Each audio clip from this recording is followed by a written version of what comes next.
네, 2021 스타트업 ESG 포럼 세 번째 세션 진행하도록 하겠습니다. 이제 마지막 세션인데요. ESG 실무 세션입니다. IBS 컨설팅 컴퍼니 김정훈 수석 연구위원께서 ESG 보고서 작성과 관리라는 주제로 말씀해 주시겠습니다. 여러분 큰 박수로 환영해 주시죠. 예, 방금 소개받은 IBS 컨설팅의 김정훈이라고 합니다.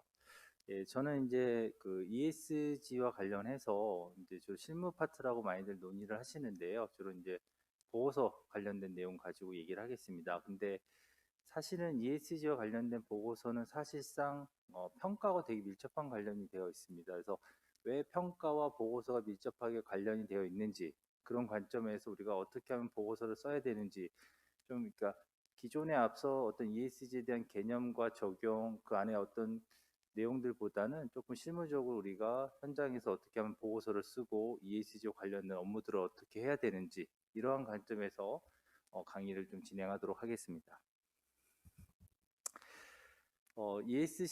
ESG라는 용어들은 이제는 너무 대명사처럼 되어 있고 이제 완전 일반 상식이 되어 있을 정도로 이제 많이들 노출이 되어 있습니다. 그래서 잘 아실 거라고 생각을 하고 있고요.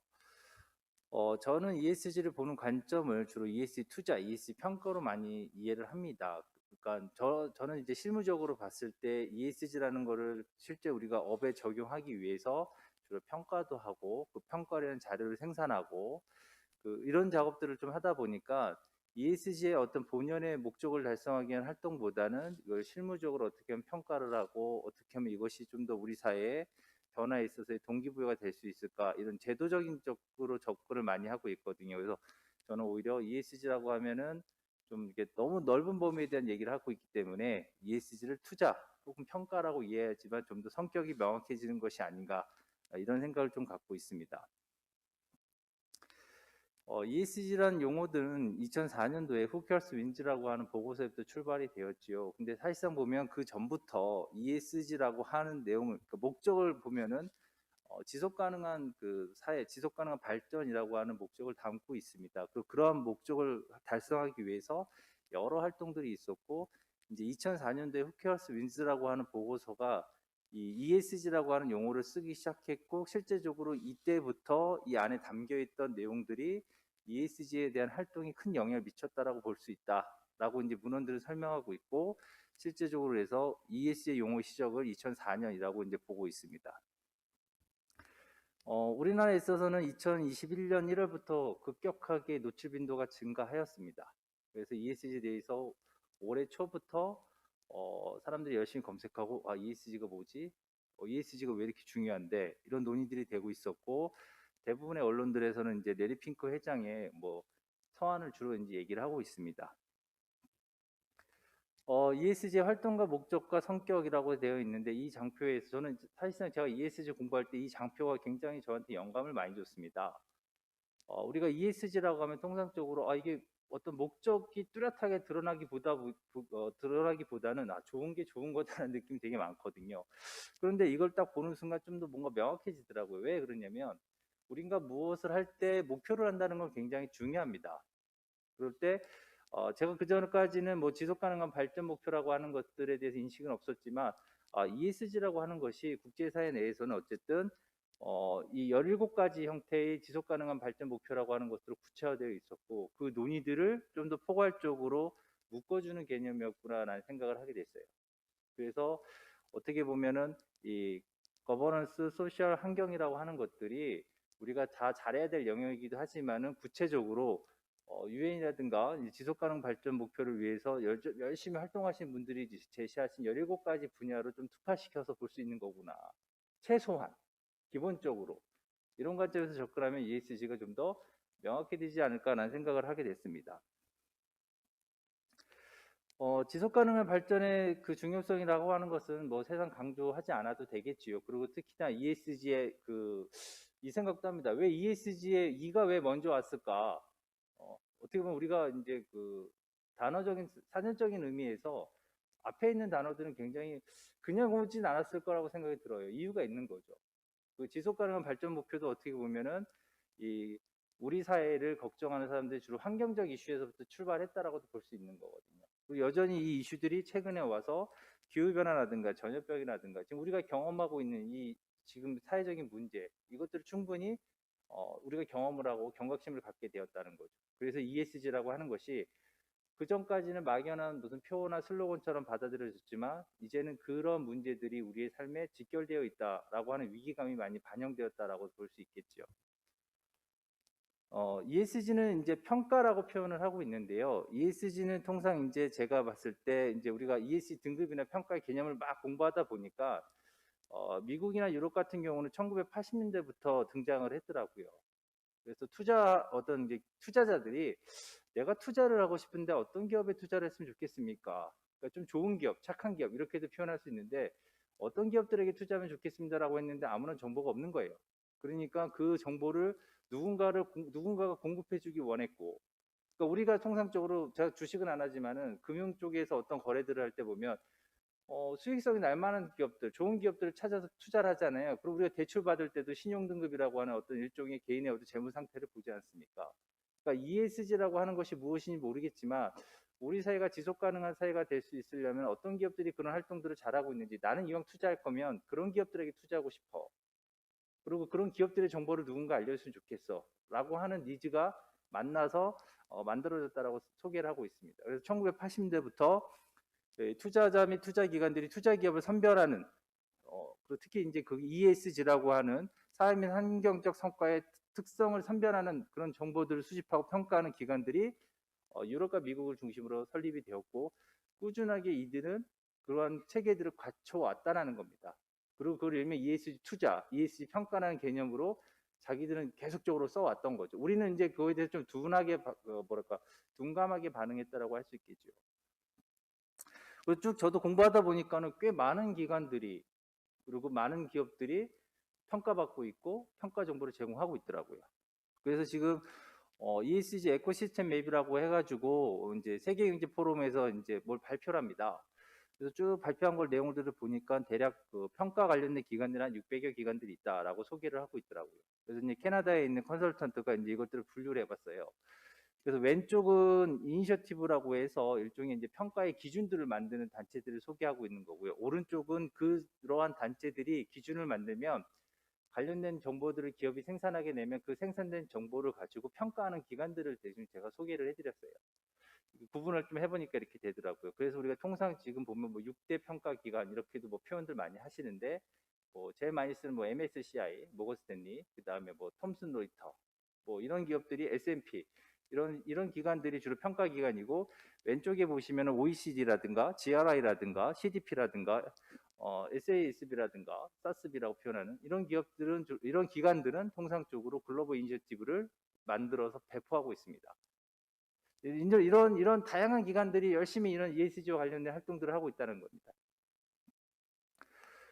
이제 관련 기관들의 쭉 변천들을 보시면은 이렇게 꾸준하게 이제 많은 기관들이 만들어진 걸 볼 수 있고, 최근에 들어 되게 촘촘하다는 걸 볼 수 있습니다. 그래서 환경과 사회와 그다음에 거버넌스와 관련된 주제들이 좀 넓지 않습니까? 특화된 기관들도 있고, 더불어는 뭐 국가나 아니면 그 분야마다 이렇게 좀 세분화돼서 이런 기관들이 만들어지고 있다는 것을 좀 확인할 수가 있고요. 그리고 이제 또 이런 이니셔티브 중에서 좀 유명한 거, 그리고 우리가 많이 참조해야 될 부분 중에 하나가 이제 GRI라는 게 있습니다. 그래서 GRI는 GRI 스탠다드라고 표현하고요. 혹은 GRI 뭐 글로벌 리포팅 이니셔티브라고 해가지고 우리가 지속 가능 보고라고 해가지고 이제 많이들 활용하고 계시죠. 저도 이제 강의할 때마다 가장 기본적으로 GRI를 많이 소개해 드립니다. 그래서 제가 여기에 뭐 이해관계가 있어서 그런 건 아니고요. 나름대로 그냥 역사도 좀 됐고, 그다음에 많은 ESG와 관련된 내용들을 좀 포괄적으로 잘 담고 있다. 그리고 우리가 손쉽게 주변에서, 왜 우리가 무슨 일을 할 때 보면 대안을 탐색하게 되는데 벤치마킹 하는 게 제일 쉽잖아요. 다른 사람은 어떻게 하지? 라고 이제 접근할 수 있는데, 많은 기관들이 이 GRI 인덱스를 활용해 가지고 지속 가능 보고서를 많이들 작성하세요. 그래서 우리가 손쉽게 관련된 자료도 찾을 수도 있고 벤치마킹도 할 수 있고, 그래서 제가 이제 GRI는 많이 소개하는 편입니다. 그래서 이제 이런 가이드라인들을 배포하고 있고요. 그 다음에 이제 최근에 들어서는 이제 지속가능성 회계기준위원회라고 해서 미국의 기관인 사스비가 이제 이 ESG와 관련된 여러 권고 지표라고 해서 가이드와 비슷한 권고 지표들을 제시를 하고 있습니다. 여기서 미리 좀 사전에 먼저 말씀드릴 거는 이 GRI하고 이 SASB는 별도의 기관이긴 하나 실제적으로 보면 거의 협업을 많이 하세요. 그래서 거의 이제 최근에는 이제 좀 통합하는 추세.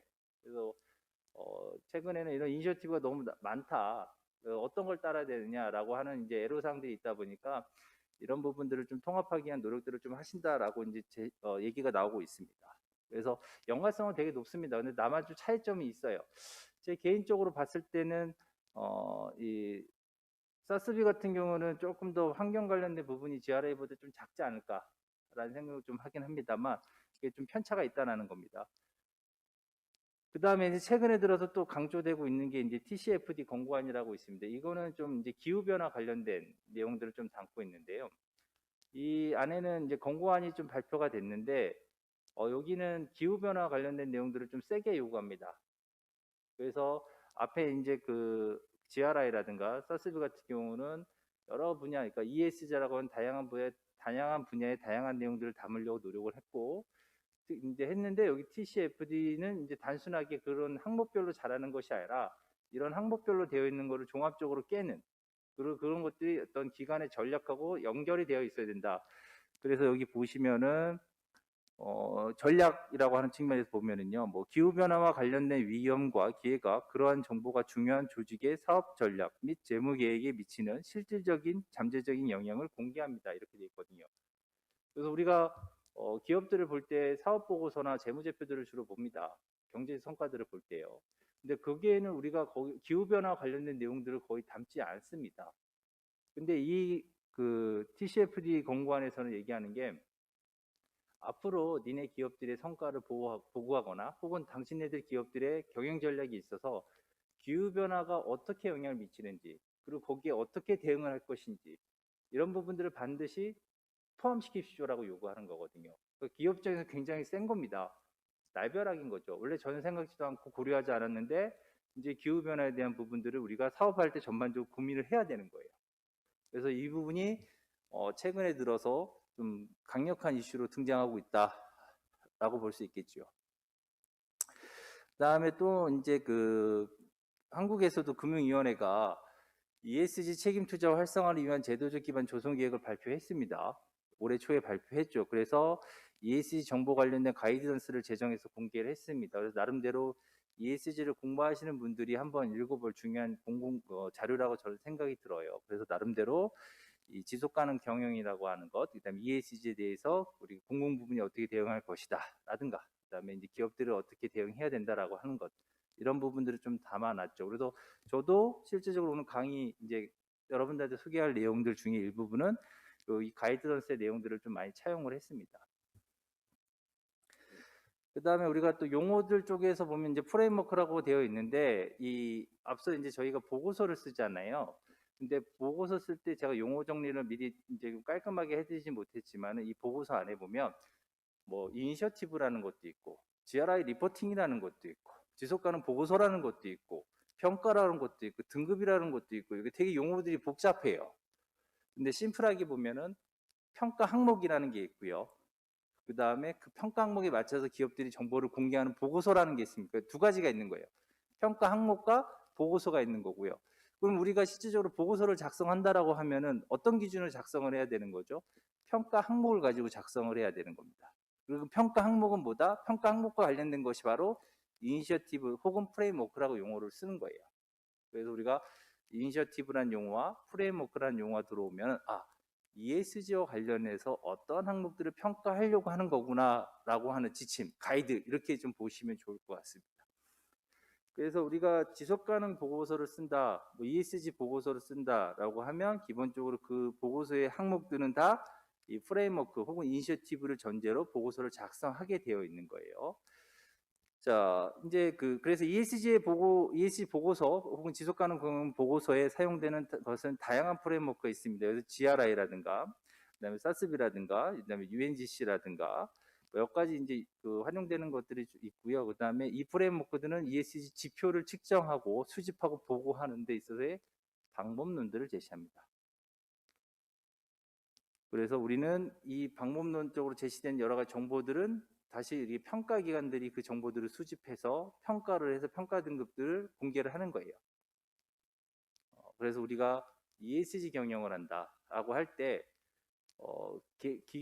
기관의 입장에서 보면은 크게 보면 지속 가능한 사회, 지속 가능한 발전 목표를 달성하기 위해서 우리가 활동한다라고도 볼 수 있겠지만, 협의로 봤을 때, 단기적으로 봤을 때, 직접적인 이익으로 봤을 때는 우리가 ESG 경영을 잘하고 외부 기관으로부터 평가를 잘 받고, 그래서 뭐 투자자들의 투자를 받거나 아니면 우리가 여러 가지 사업을 할 때 우리 기관이 가진 역량들을 발휘하는 데 있어서 잘 표현해 주거나 우리 역량을 일종의 성과를 나타내는 것으로 활용할 수가 있는 것이라는 거죠. 그래서 ESG라고 하는 것에 대해서 이해할 때는 기본적으로 ESG라고 하는 프레임워크, 이니셔티브에 대한 이해가 반드시 선제되어야 되고 전제되어야 된다고 생각합니다. 지속가능 보고서는 많이 있으니까 한번 또 나중에 여러분들이 찾아서 참고하시면 좋을 것 같고요. 근데 ESG라고 하는 거를 이제 그래서 막 공부하시다 보면 ESG가 뭐다라는 거는 되게 소개가 잘 돼 있어요. 그리고 이제 좀 더 찾아보면은 ESG 평가와 관련된 내용들이 조금씩 나옵니다. ESG 평가 관련된 내용들이 좀 나와요. 그래서 이제 앞서 얘기했지만 뭐 모닝스타라든가 무디스라든가 S&P라든가 로터스라든가 모건스탠리라든가 되게 유명한 회사들이죠. 이런 회사, 금융 쪽이라든가 이런 쪽에서 이제 뭐 되게 유명한 신용평가라든가 이런 쪽에 되게 유명한 회사들이 있는데, 이런 회사들에서 ESG 평가를 하고 있고 ESG 등급을 공개를 합니다. 예. 근데 이거를 이제 좀 보다 보면은 크게 두 가지 방식으로 평가한다는 걸 알 수 있어요. 그래서 이제 공시정보 기반의 평가하는 기관이 있고, 또 하나는 이제 플랫폼 기반의 평가 기관들이 있습니다. 여기서 공시정보를 기반한다는 건 뭐냐면, 우리가 이제 기업들이 지속가능 보고서라든가 ESG 보고서를 작성을 하시면 그걸 공시를 하십니다. 공개를 하시죠.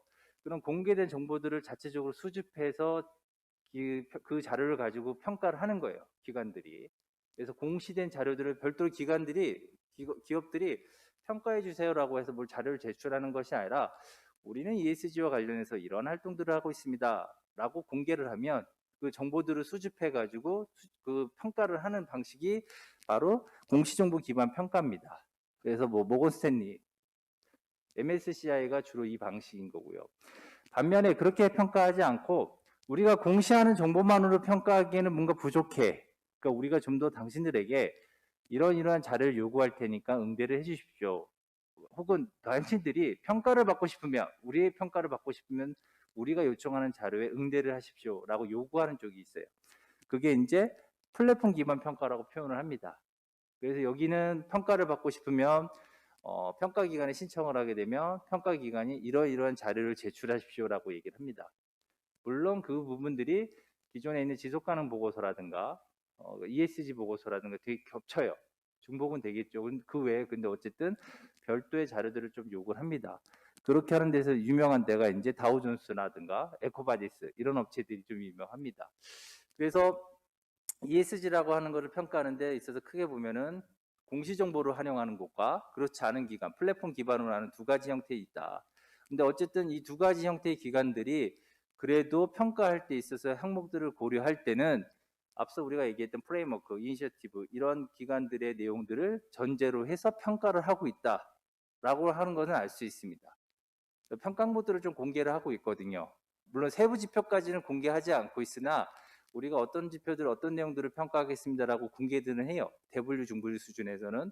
그래서 그런 분류들을 좀 보다 보면은 어느 정도 공통되어 있다는 부분들을 많이 느낄 수 있습니다. 이제 MSCI 같은 경우는 이제 이렇게 7등급 평가를 하고 있고요. 최근에는 홈페이지가 좀 개편이 됐더라고요. 그래서 이제 그 기후변화라든가 탄소 관련된 부분들도 시각적으로 표현해주고 있는데요. 이렇게 7등급으로 표현되고 있고, 주로 이제 3가지 W와 10가지 테마로 구성이 되어 있습니다. 여기 MS 소프트사 같은 경우는 이제 AA 등급이죠. 그래서 최우수 등급을 받은 건데, 이렇게 이제 표현들을 하고 있고요. 톰슨 로이터입니다. 톰슨 로이터는 주로 이제 MSCI하고 비슷하게 평가를 하고 있고요. 홈페이지에 가시면은 톰슨 로이터 같은 경우는 평가 매뉴얼이 조금 더 자세하게 공개가 되어 있어요. 다른 기관들에 대비해서 우리는 평가 어떻게 합니다라고 해서 좀 잘 되어 있는데 여기는 재밌는 게 주요 특징 중에 하나가 우리가 통상적으로 평가할 때 보면 되게 어떻게 평가하지라고 하는 부분에 대해서 되게 궁금해한들 많이 하시는데 여기는 주로 순위로 평가를 합니다. 순위를 100분위로 바꿔주는 거예요. 그래서 여기 보시면 이제 100분위 점수 적용 방식이라고 되어 있는데 우리가 이제 전체적으로 보면 한 10개 기업이 있으면 10개 기업 중에서 만약 제일 성적이 좋다라고 하면 100점, 그 다음에 뭐 2등이다라고 하면 90점, 이런 식으로 이제 순위를 점수화 시켜가지고 이렇게 상대 비교하면서 하는 평가 방식들을 쓰고 있다. 그렇게 하는 방식이 있고, 또 재밌는 거는 우리가 ESG라고 하면은 통상적으로 이제 그 보고서들이나 아니면 제가 쓸 때 나중에 제시를 하겠지만 주로 이제 지표 중심으로도 많이 설명을 하거든요. 그래서 뭐 탄소 배출량이 얼마 되십니까? 물 얼마나 쓰십니까? 에너지 사용량이 얼마나 되십니까? 이런 식의 이제 지표 중심으로 평가들을 많이 하시는데 특이한 부분들은 MSCI도 마찬가지예요. 그러니까 이 톰슨이 그거에 대해서 명확하게 제시를 하고 있는데 우리는 단순하게 지표 항목만 평가하는 것이 아니라 평판도 봅니다.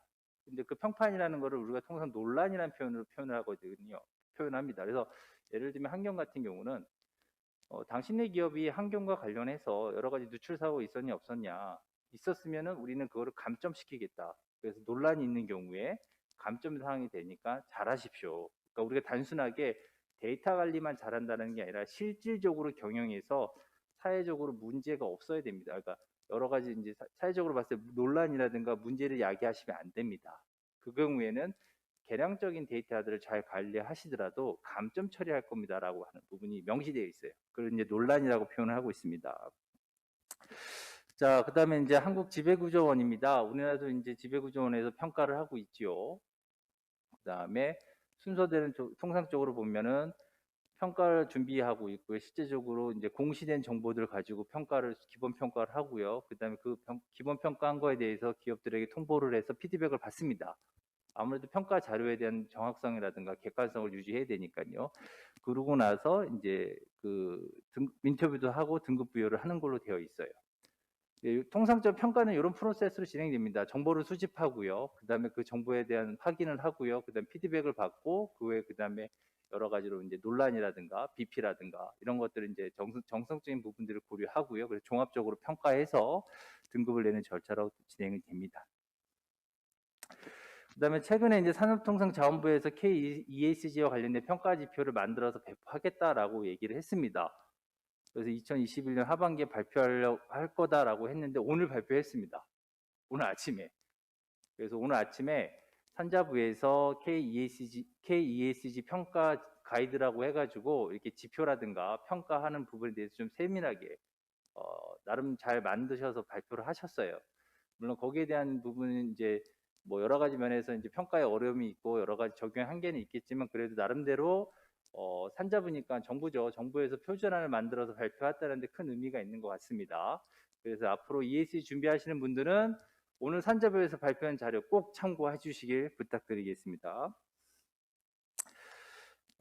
이제 평가제도의 한계라고 하면은요, 이제 실제적으로 이제 ESG 보고서를 쓰시는 분들의 애로사항이 우리는 어떤 기준에 맞춰서 보고서를 써야 되죠? 이제 아마 이게 좀 궁금하셔서 이제 강의 들으시는 분들도 있으실 텐데, 그럼 보고서를 잘 쓰는 이유 중에 하나는 저는 평가를 잘 받는다, 잘 받기 위해서 쓰는 거다라고 전제로 제가 강의를 하고 있지만, 어떻게 해야지 평가를 잘 받죠? 라고 궁금해 하시는 거예요. 근데 어떤 기관은 어디 갔더니만은 평가 결과가 되게 잘 나와요. 근데 또 다른 평가 기관 갔더니만 또 점수가 안 나와. 왜 이렇게 들쑥날쑥하지? 이게 딱 보니까 평가 기관들마다 평가가 일관성이 좀 없어요. 들쑥날쑥합니다.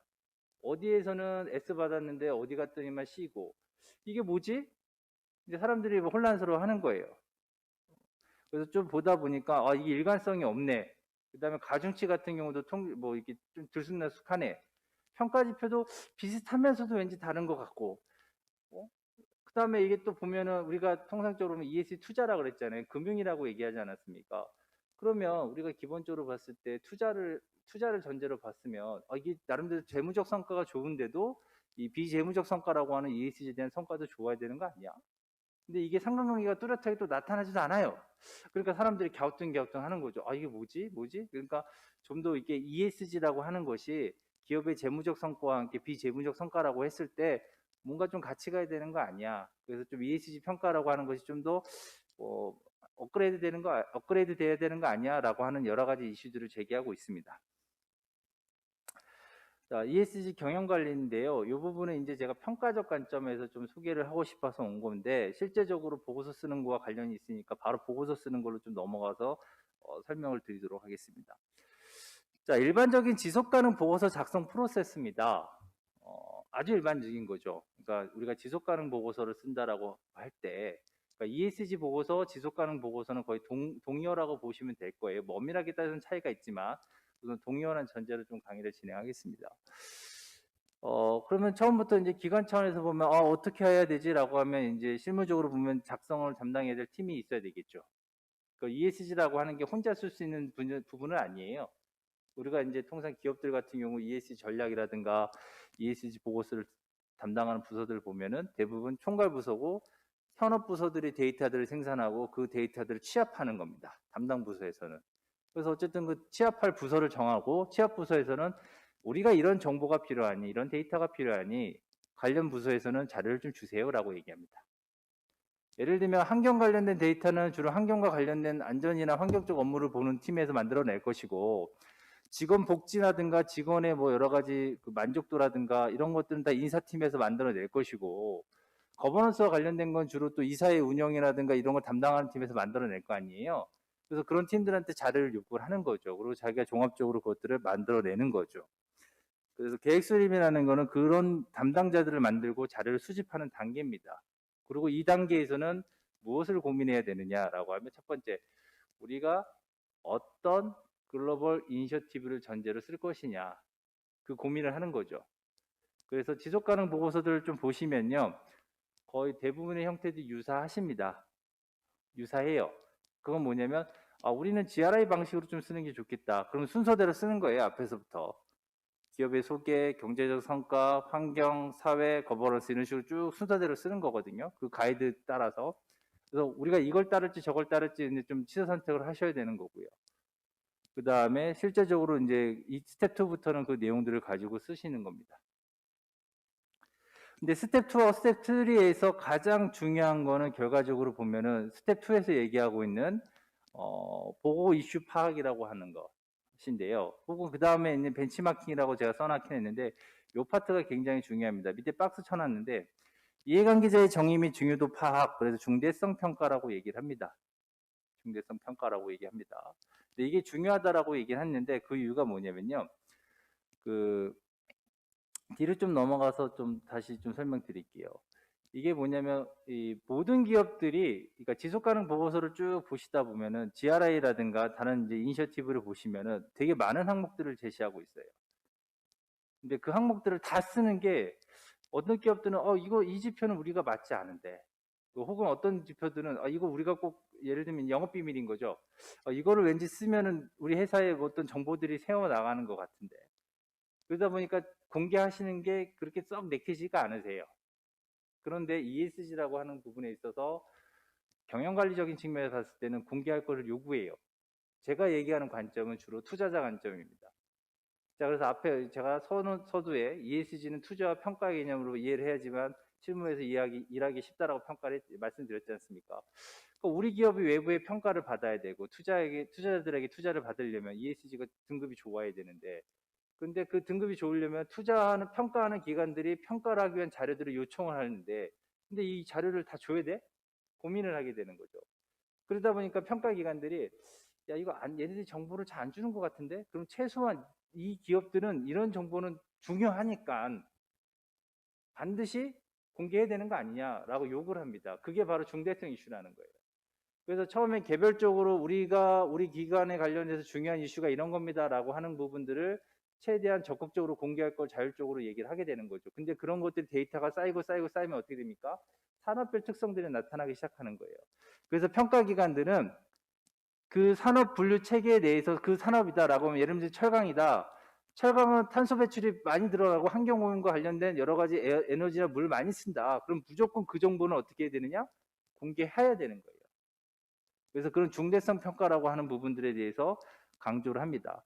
그래서 여기 이 스텝 2에서는 우리 기관이 갖고 있는 중요한 이슈가 무엇인지 빨리 파악해야 되는 거고요. 그 다음에 그 이슈와 관련해서 우리가 우리 기업의 경영 전략에 빨리 녹여야 되는 부분들, 이런 부분들을 잘 설명하셔야 되고 잘 작성하셔야 돼요.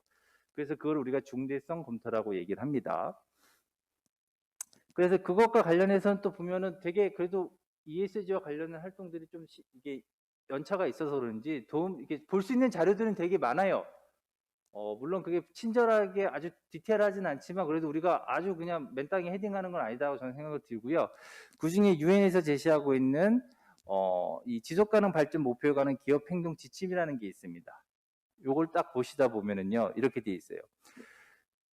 기업은 먼저 지속가능 발전 목표라고 하는 걸 이해해라. 그러니까 ESG가 무엇인지에 대한 이해를 해라라고도 볼 수 있는 거예요. 환치시켜서 보면은요.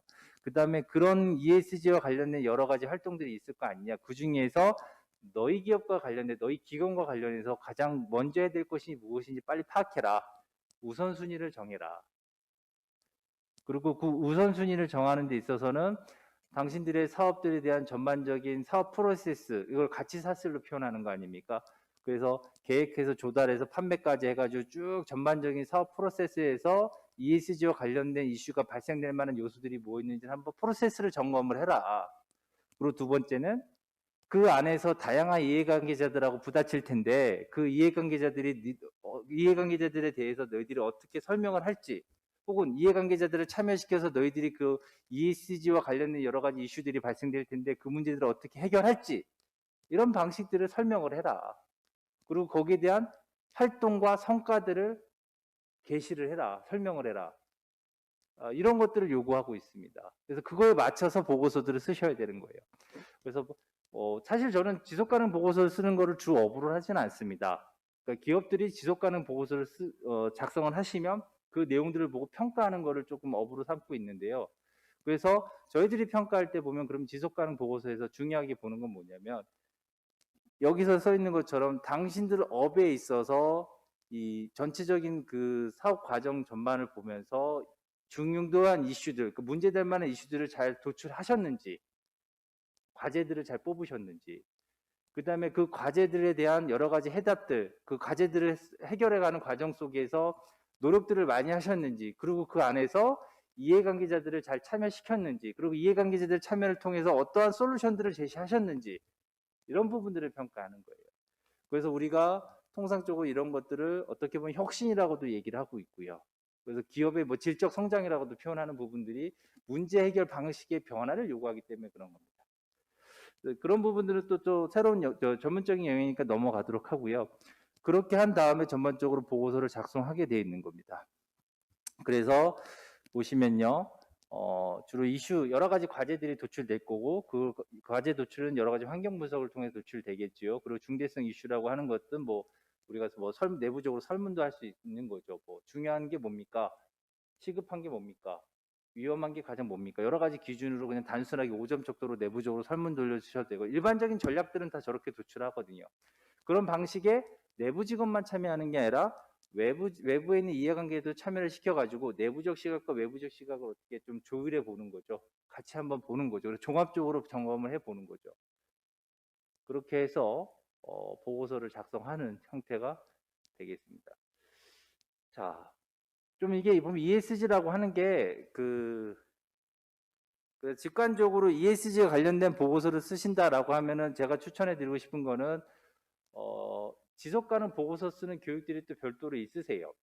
그래서 그거 기준으로 해가지고 한번 강의 들으시거나, 혹은 지속 가능 보고서 매뉴얼을 보시고, 그 다음에 여타 기관들의 지속 가능 보고서를 보시면서 참조하시면서 보고서를 쓰시는 게 보고서 쓰시면 충분히 보고서 쓸 수 있을 거라는 생각이 듭니다. 그래서 ESG 보고서를 쓰실 때 가이드라인을 잘 익혀라.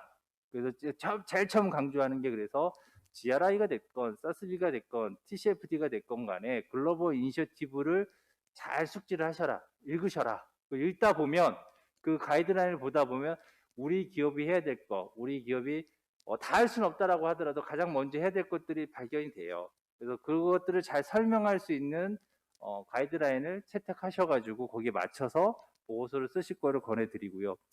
두 번째는 가급적이면은 조직 관련 정보를 좀 충실히 제공하려고 노력하셔야 됩니다. 그래서 가급적이면은 그 가이드라인에서 요구하는 항목들을 잘 맞춰야 된다는 뜻이에요. 그래서 너무 정보 일종이 뭐 너무 영업 비밀까지 요구하는 건 아니기 때문에 제가 봤을 때는, 근데 그걸 민감하게 생각하는 업종들이 좀 있어요. 예를 들면 저 같은 경우 평가를 할 때 탄소 배출과 관련해서 상세건이라든가 탄소 배출 거래건을 좀 탄소 배출 거래 제도를 활용한 정도를 좀 요청을 했는데 되게 민감하게 반응들을 하시더라고요. 그거는 좀 영업하고 이제 자기들의 어떤 그 영업 과정 속에서의 제작 생산 과정이라든가 이 기술적인 것들이 노출될 수 있는 지표입니다. 그래서 우리는 그거는 공개하지 않겠습니다. 이렇게 반응을 하시더라고요. 그래서 저도 몰랐죠. 그런 부분들이 좀 기업들이 민감한 정보로 받아들이는구나 생각을 하는데, 어쨌든 이제 그렇게 기업 측면에서 되게 위협적이지 않는 정보라고 하면은 최대한 공개하시는 게 좋지 않을까라는 생각을 하고요. 그리고 그 가운데 세 번째는 이해관계자의 참여를 적극적으로 활용해라. 그래서 우리가 문제를 해결했을 때 내부적 시각으로 어떻게 보면 그 문제를 해결하는 게 보면은 한계가 있을 수 있어요. 그럴 때 우리가 가끔씩 벤치마킹을 하거나 다양한 이해관계자들을 좀 참여시켜서 문제를 좀 쳐다보면은 새로운 방식들을 좀 나타날 수 있거든요. 그리고 또 하나는 ESG라고 하는 활동 자체는 내부적 활동이기보다는 우리 사회 전반에 우리 기관의 활동들을 소개하는 활동들인 거예요. 그렇기 때문에 이해관계자들에게 설득이 되고 소통이 돼야지만 우리 활동이 잘하고 있구나라고 하는 부분들도 인정받을 수 있고 확인받을 수 있는 거예요.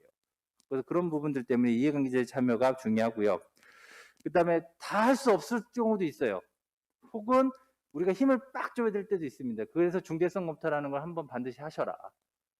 그리고 중요한 게 데이터로 보여줘라. 그러니까 너무 이제 외국계 기관들의 제가 지속가능 보고서를 볼 때 좀 힘든 게 언어적인 벽도 있지만은 우리나라의 지속가능 보고서는 보면은요 되게 친절합니다. 데이터로 열심히 잘 써주세요. 이게 딱 수치로 잘 보여요.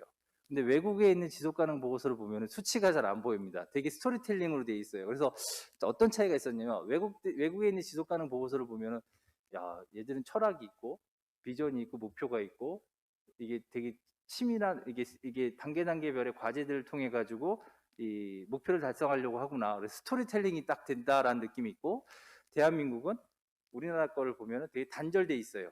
그런데 그 가이드 항목이 굉장히 충실합니다. 그리고 그 충실한 부분들을 데이터로 많이들 제시를 하세요. 근데 그 데이터와 관련된 해석은 없어요. 그래서 평가하는 사람 입장에서는 데이터를 활용해서 평가하는 거는 우리나라께 되게 좋지만 이거를 풀어가지고 여러 가지 스토리텔링이라든가 이 지속가능 경영 관련된 내용들을 얘기할 때는 막막해지는 경우들이 많이 있었어요. 그런데 올해는 많이 달라졌습니다. 굉장히 업그레이드가 많이 되셨어요. 그래서 어쨌든 평가하는 사람 입장에서는 스토리텔링도 중요하지만 두 개가 다 중요해요. 근데 어쨌든 데이터로 설명하는 부분들이 굉장히 중요합니다.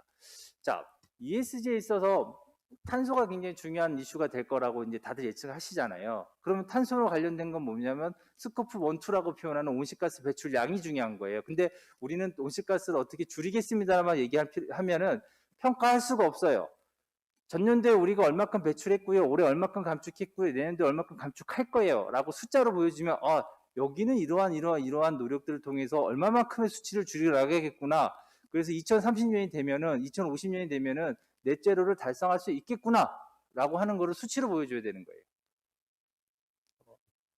그리고 그 수치를 보여준다는 것은 평가할 때 이 기관이 실질적으로 온실가스 배출에 대한 노력들을 하고 있구나 라고 하는 것들이 데이터로 증빙이 되는 거고, 평가할 때 그 자료를 바로 활용할 수가 있는 겁니다. 그리고 그래서 데이터로 보여주고 여섯 번째는 그거에 대한 근거를 달아야 되는 거예요. 그래서 온실가스 같은 경우는 그래서 제3자 검증 인증을 받게 돼 있죠. 그래서 한편으로는 좀 걱정이 돼요. 이 지속가능 보고서라든가 ESG 경영을 하다 보면 기업들 입장에서는 부담이 많이 될 거라는 생각은 좀 듭니다. 이제 검증이라든가 인증받아야 될 것들이 많아진다는 느낌이 좀 들어요. 그래서 저희도 이걸 하면서 기업 입장에서는 여러 인증이라든가 검증이라든가 이런 부분에 있어서 좀 부담이 되겠구나 라는 생각을 하고 있고, 정부 차원에서 좀 이런 부분들을 대기업이나 이렇게 좀 이제 협력사에 대한 동반 성장이라든가 혹은 이제 스타트업 같은 경우도 좀 지원할 수 있는 제도들이 많이 생겼으면 좋겠다는 생각들을 하고 정책적 거의도 하고 있습니다. 그리고 공공 부분은 실제적으로 그런 움직임들이 많이 일어날 거예요. 그래서 그런 부분들이 많이 이제 활성화될 거라는 생각이 들고요. 그 다음에 7번째입니다. 개선 방향을 적어라라는 얘기는 앞서 이제 제가 데이터를 얘기했지 않습니까? 그러면 데이터와 더불어서 우리가 좀 취약한 부분이 있어요. 그럼 그 부분에 대해서 언제까지 어떤 방식으로 어떻게 개선하겠습니다라고 구체적으로 달성 얘기를 해주셔야 돼요. 그래서 평가 기관들은 두 가지 관점을 봅니다. 하나는 뭐냐면 데이터를 제일 중시해요. 데이터적인 개선이 있는지 없는지를 많이 봅니다. 그리고 그 데이터 생산하는 부분들이 평가할 때요 주로 상대 평가를 많이 해요. 동료 평가를 많이 합니다. 그러니까 유사한 동종 내에서 유사한 기업들이 비교를 많이 해요. 그러니까 절대 평가하는데 한계가 좀 있거든요. 그러다 보니까 비슷한 사람들끼리 모아놓고 누가 잘했는지 못했는지 평가를 많이 합니다. 그때 데이터 중심으로 정량 평가를 하고요. 또 하나는 정량 평가도 하지만 평가라는 게 정성적인 부분이 있거든요. 얼마만큼 노력했는지 부분도 평가를 해요. 근데 그 평가에 대해서 어필할 수 있는 거는 뭐냐, 보고서에 우리가 이런 활동들을 하고 있고 이런 것들을 통해서 이만큼 개선을 할 거예요. 그런 스토리텔링이 필요하다는 겁니다. 그게 또 구체적인 개선 방향이 될 수 있는 거거든요. 그래서 여기는 정량적인 부분도 이렇게 되고 있고 정성적인 부분도 이렇게 하고 있구나. 그래서 종합적으로 그걸 평가합니다. 그래서 단순하게 가이드를 보면은, 그래서 아까 제가 외국 거는 스토리텔링 중심이고 국내 거는 데이터 중심이다라고 얘기했잖아요. 이게 적절하게 두 개가 믹스가 돼야 되는 거예요. 그래서 평가자 관점에서는 데이터적인 측면에서 평가도 가능하고, 그다음에 실제적인 활동을 가지고 정성적인 평가도 가능할 수 있을 정도로 보고서가 만들어지면 평가자 입장에서 굉장히 감사하죠. 그 다음에 마지막은 평가에 반영하자는 얘기인데, 이건 내재화시키자는 얘기입니다. 그래서 뭐 ESG와 관련해서 거버넌스 쪽에서 이런 걸 요구합니다. 기업에 있는 그 경영진들에게는 경영진들의 그 통상 우리가 스톡 옵션이라든가 아니면 뭐 성과급은 기업이 매출이 좋을 때만 주로 주잖아요. 자, 그런데 이제는 ESG를 한다라고 하면 ESG에 대한 경영 활동 성과도 성과 아니냐.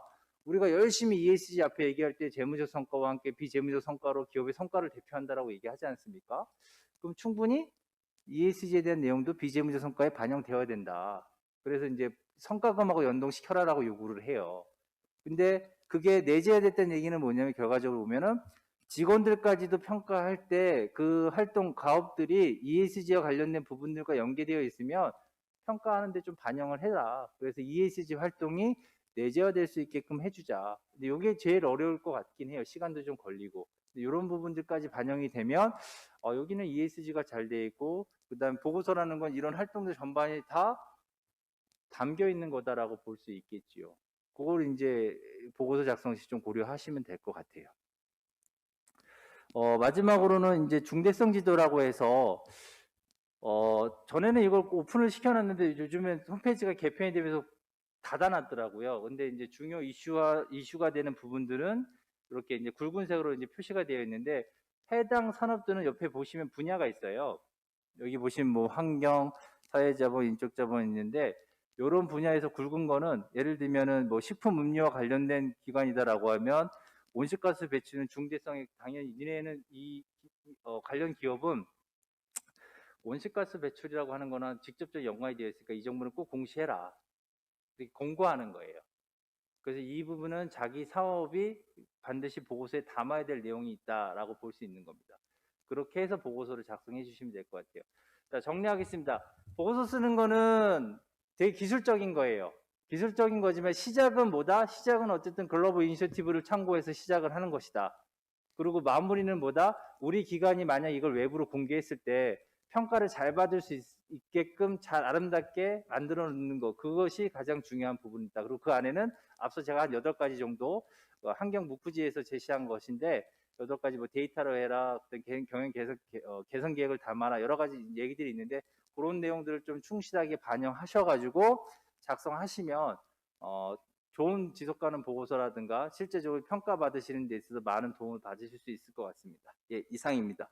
예. 네, 좋은 말씀 해주신 김정은 수석 연구위원님께 여러분 큰 박수 부탁드리겠습니다. 네, 많은 분들이 위원님께 궁금한 점이 많으실 텐데요. 시간 관계상 몇 가지만 여쭤보도록 하겠습니다. ESG와 관련해서 여러 가지 가이드 그리고 이니셔티브를 소개해 주셨는데요. 혹시 우선순위가 있다면 이 중 어떤 것을 가장 먼저 하는 게 좋을까요? 제가 아까도 이제 강연 때 말씀드렸지만 우선 GRA에 좀 충실히 했으면 좋겠다. 아무래도 이제 우리가 보고서를 쓸 때 벤치마킹 하는 것도 되게 필요하신 작업 중에 하나거든요. 그래서 우리가 스타트업 기업이지만은 대기업 중에서 혹은 중견 기업 중에서 우리랑 유사한 업을 하고 있다라고 하는 기업들을 먼저 찾아가서 여긴 지속 가능 보고서가 어떻게 써 있지라고 이렇게 보시면 많은 참조가 될 거예요. 실무적으로 보시면 아마 당연히 그렇게 일을 하실 거고요. 그러면 대부분 기업들이 아까도 설명드렸지만 GRI를 기준으로 해서 많은 보고서들을 작성하고 있다. 그래서 그거에 이게 유사성이 굉장히 높기 때문에 GRI를 기준으로 많이 작성하시면 좋을 것 같고, 그 다음에 하나 첨언을 하자면 오늘 발표했지 않습니까? 산자부에서 KESG라고 거기도 되게 좀 구체적으로 많이 작성하신 것 같아요. 그래서 그 부분 이렇게 두 가지 정도 참고하셔가지고 보고서 작성하시면 충분히 좋은 보고서 작성하실 수 있을 거라고 생각이 듭니다. 네, 실질적인 조언 감사드립니다. 한 가지 더 여쭤보도록 하겠습니다. 지금 많은 스타트업 기업분들이 함께하고 계실 텐데요. 사실 이 스타트업 기업이 ESG를 이행한다는 건 여러 가지 어려움들이 많을 거라 생각이 듭니다. 자원적 측면에서 대응을 한다면 어떻게 대응을 해야 할까요? 그러니까 이게 되게 어려우실 거예요. 그러니까 아까도 제가 강의 때 이것도 얘기했는데 이제 ESG 경영을 하기 위해서는 그럼 우리가 통상적으로 이게 좋은 건지 해야 될 건지 알아요. 그런데 이걸 하려도 ESG 경영이라는가 ESG 활동을 할 때 비용적인 부분이 부담이 되는 부분은 이제 다가오실 거예요. 여러 가지 인증이라든가 하다못해 지속 가능 보고서 쓰더라도 우리 스스로 쓰더라도 거기에 단서 조항에 제3자 검증을 받을 것 이렇게 돼 있단 말이에요. 그럼 우리가 누군가에게 이게 인증을 받아야 되는 거지 않습니까? 그럼 이제 비용이 들어가는 거죠. 그래서 그런 부분들은 제가 심히 걱정이 되는데 이 부분은 어쨌든 정부 차원이라든가 이게 우리가 국가 경쟁력이 관련된 문제라고도 생각들 하세요. 정책을 입안하시는 분들이. 그래서 산자부도 이렇게 KESG를 만드는 건 보면은 전반적으로 ESG라고 하는 게 기업 경쟁력, 국가 경쟁력과 관련되어 있는 것이고 이것과 관련해서 정부가 지원을 해줘야 될 여러 가지 제도들을 만들려고 할 거고 제 개인적인 그 관련이 되어 있는 공공 부분들은 벌써부터 이제 동방성장이라든가 여러 가지 프로그램이 있어서 협력사 지원 프로그램으로 ESG와 관련된 활동들을 지원해주기 위해서 여러 가지 프로그램들을 이제 만들기 시작하셨어요. 왜냐하면 근거되는 그 정부 지침이나 방향성이 하반기에 많이들 정리가 됐거든요. 그래서 내년 초부터는 아마 정부 지원을 많이 받을 수 있으실 거예요. 그래서 앞서 소개했지만은 앞서 강의하신 분도 사회적 기업 얘기 비슷하게 많이 하셨잖아요. 그래서 그런 식의 어떤 정부는 지원을 많이 할 거라고 생각이 들고 그 지원들을 조금 빨리 캐치하시고 따라가시면서 응대하시면 충분히 도움이 될 거라고 생각이 듭니다. 네, 정말 많은 분들에게 도움이 되셨을 것 같습니다. 다시 한번 김정훈 수석 연구위원님께 여러분 큰 박수 부탁드리겠습니다. 네, ESG 실무에 대한 아주 많은 팁을 얻을 수 있는 소중한 시간이었습니다. 다시 한번 수고해 주신 포스코 ESG 그룹 위은실 팀장님, 킥스타트 아시아 박형규 대표님, 그리고 IBS 컨설팅 컴퍼니 김정훈 수석 연구위원님께 감사의 말씀을 드립니다. 이것으로 2021 스타트업 ESG 포럼을 마무리하도록 하겠습니다. 끝까지 함께해 주신 여러분 대단히 고맙습니다. 지금까지 아나운서 이지영이었습니다. 고맙습니다.